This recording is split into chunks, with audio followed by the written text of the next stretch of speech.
Here's my thoughts on it. Hiddleston bottom. Hello everybody, my name is Oscar W. Fitchett. And I am Guillermo Toro. And welcome to our review for the new Guillermo del Toro film, Crimson Peak, which stars Mia Wasikowska, Tom Hiddleston, Jessica Chastain, and Charlie Hunnam. And the plot of Crimson Peak, according to IMDb, is in the aftermath of a family tragedy, an aspiring author is torn between love for her childhood friend and the temptation of a mysterious outsider. Trying to escape the ghosts of her past, she is swept away to a house that breathes, bleeds, and remembers. I was just expecting just gothic fever from Guillermo del Toro. We're fans of Guillermo del Toro. I think we might have made it clear in previous possibly heel casts. Yeah, when we've lamented over Silent Hills and other of his movies. I think Hellboy was in my top 5 comic book movies as well. I was looking forward to this because I am a Guillermo del Toro fan. I am a fan of the first Hellboy, but I am more of a fan of Pan's Labyrinth and The Devil's Backbone, being two more of his more ghostly, supernatural, creepier type stories. What I thought of Crimson Peak was, honestly, this is visually one of the more stunning gothic films I've seen. Not just because of the architecture in this film, but just because it's got that Guillermo magic to it. It's like, you know, Walt Disney has that lovely like sprinkle of like fairy dust that, you know, gathers all his movies and you get that warmth. And all the money, And yet all the franchises. But this, you know, has the opposite effect. It's cold, it's dark, it's bleak, like our hopes is for Silent Hills. But you know, visually I love this movie. Like, this is up there with The Martian for me in terms of visual. So I love the visual of The Martian. Okay. But this I think takes the top. The story I liked as well. I feel like it's something that's kind of been done before, but it's got that unique twist to it. It's got that unique feel to the story. The soundtrack was lovely. I thought the soundtrack was really haunting and chilling. Some of that, you know, that ding ding ding, that single piano key stuff was really... Honestly, I feel like this is something that Todd Browning had in his head when making the original Dracula. That's how I kind of view this movie in terms of the way the camera was used. And like, you know, the cinematography and again the architecture on some of the buildings and the design of Crimson Peak itself. The bit that really made me go, oh my god, was not the Hiddleston bottom, although that was a good close contender, was that part where, you know, you first go into Crimson Peak and just hole in the roof and you like the snow on the leaves. I was just like, oh man, this is I thought the design of the ghosts was really good. I thought they weren't scary, but I do think they were unique. Visually, I was like, they're beautiful ghosts. They were unique. I felt like, because there was a bit of a skeleton to them. There was human form to them. There was the wax thing. They were like. They weren't like they were physically like there. Very like sharp red. I felt they were like very sharp blacks. They were crimson. Like very sharp colours. I felt. Yeah. It contrasted kind of with the background as well, which made it stand out more. Yeah. I mean, specifically, there was a ghost in the bathtub. That just looked like. I was kind of disappointed in the fact there wasn't as much practical effects in terms of the ghost in this. Yeah. It was mainly more CG, which I was kind of like. I expected a bit more practical nature from Guillermo, but I do think it looked good either way. I love the costume design. Oh, they were beautifully designed. Love the production design. Like, this might be my favourite production design of the year. Guillermo found the beauty in like this. Death and stuff. Yeah. And I do think it's like... He brings death to life almost. I feel like he's very good at making fairy tales for grown-ups. He does that with Pan's Labyrinth, he does that with Devil's Backbone, he does it with this film as well. I think he brings some whimsy and mysticalness to it, but it's very much so more for the adult eyes rather than it's for like a child. He goes back to like how the original like grim fairy tales were meant to be. Yeah, a bit of a negative I do have to say in terms of like the way that they try to portray the horror in it, and I do think this was made to try and make the mainstream audience feel a bit more happy, was the sound effects of terms of like the like with the hand went on the younger version of the I forgot her name I forgot her name. The younger version of Mia Wasikowska's character with the hand, it literally went or something like that. I was It was really loud. I was like, that's a bit unnecessary. And even like so much so, there was like a ghost that just walked in the background, and it was literally like a.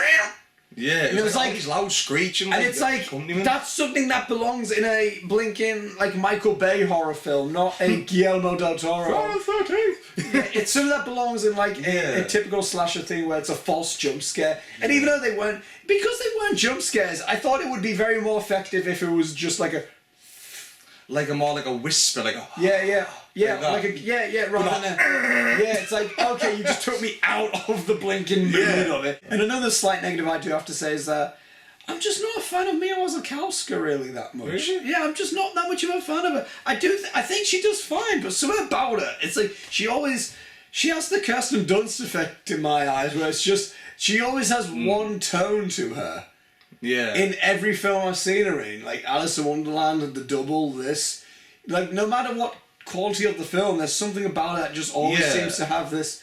I mean, I kind of thought that tone worked well with this movie. I kind of felt like you were constantly like, what is going on? What about Tom Hiddleston? I really like all the rest of the acting, I think. I really like all the other obviously, in magazines they were like, Loki finds love and this, and I was like, oh, come on, don't typecast him. Yeah, no, I think Tom Hiddleston has got that young Ian McKellen vibe to him in terms in terms of the same with Benedict Cumberbatch, in terms of like, they feel like they're very, like, I tie them together just because I can do. They feel very Shakespearean. He has a very classical feel. I'm not on about a classical film feel, I mean a classical theatre feel. Yeah, in terms of how he portrays a character. Yeah, and something like Loki is very dramatic. Yeah. So. But he's not theatrical, over-the-top theatrical actor. He's a very theatrical in the sense he feels classy, and I do think that does work in this film. Jessica Chastain, I thought she did a excellent job. So,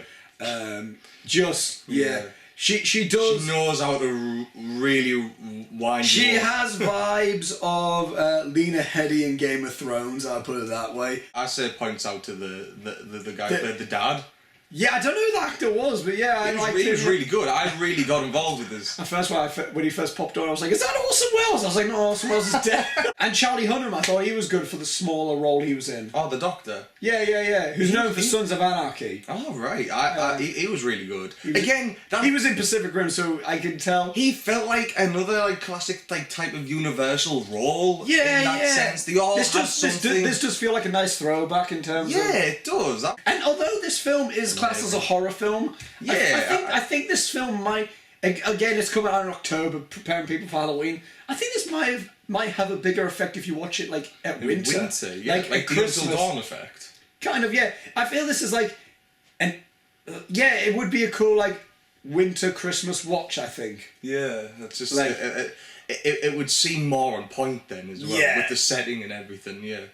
But it does have that autumnal winter, almost transition, doesn't it? So that's kind of the mid-season will be the best time to watch it. Yeah, it does. Yeah, I mean, we first see the leaves dropping down in the house, and then we see the snow. It's kind of that whole death cycle, isn't it? I mean, that's what this movie really. They did focus on that as well, on death and the whole thing, which. Oh, death. which is something that you're not necessarily a fan of. I'm not usually a big fan of harrowing tales of death, but this honestly, I was just I think the way Del Toro told it didn't feel like a depressing down it didn't feel depressing. It didn't feel like this is a I do think this is a nice little gothic romance as well. Yeah. Some bits were predictable, some bits weren't. Yeah. That's what I was going to say. There's some things you might be able to predict, some things you might not, but that depends how deeply you look into it. That's not the story's fault. Obviously, I've said, I got a Universal kind of vibe from this. They are probably my favourite horror movies of all time, the Universal ones. So for me, this film to ring that bell in my mind, it's done a good job for me. You know the funny thing is, I was expecting to be kind of disappointed by this movie. Same, but I think because we set that mindset in terms of okay, maybe I might be disappointed, maybe that helped us not being disappointed. So I actually was. I was thinking this is going to be so not what I expected, maybe too generic, but no, it wasn't. There was some very brutal, violent moments. Oh gosh! There was a specific moment involving a sink, which really There's more. There's no. There's a. There was literally a moment which I was like, when did we see I Saw the Devil? Yeah. I think at one point Oscar Hamilton was going, fuck hell, like, how was that? There's moments that'll catch you off guard. Definitely there's moments that'll catch you off guard. That's a good... You know what? That's the real horror. The sheer brutality and the length. Maybe because we weren't expecting so much brutal. Yeah. And then all of a sudden, boom, it's like, oh! Final thoughts for me on this movie. Oh, I loved it. I seriously thought this was good. This is a movie I'd say. In fact, this is one of those movies where I take people and go, you've got to see this movie. I want to know your opinion on this movie. Yeah. Like, Sophie wasn't available to come see this, but I swear... I think she would like it. I swear, if I don't get her to see this movie, I failed. Final thoughts for me, I really like this film. This is a really good film. It's probably one of my favourite... It's probably my favourite horror film of this year. It's definitely up there in terms of the production design and cinematography and stuff like that. And costume and stuff. And I mean, the acting's pretty good, besides from Mia Wasikowska, who... Me personally, I can just give or take, really. Right, yeah. But I mean, I thought she was great. in fact, she didn't distract me from. It wasn't like God, she ruined the film. I just would have. Me She didn't personally, sound like a soft one to you.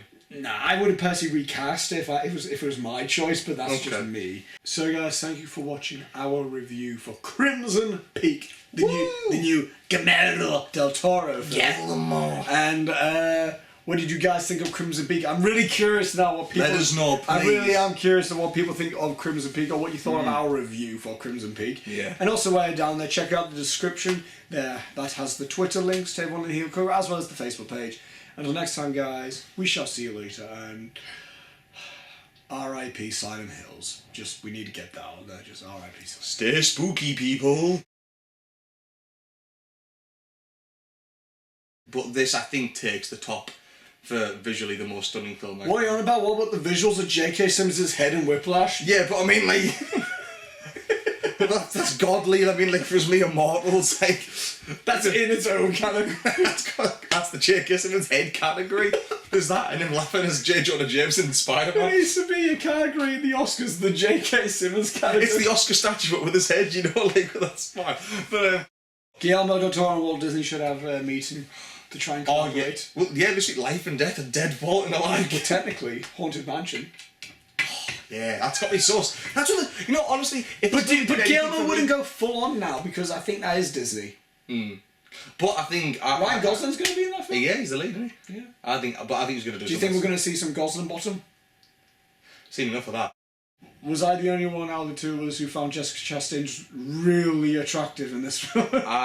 To be honest, I found everybody really attractive. Even the dad. Even the... Yes. The beard, the glorious... The glorious beard.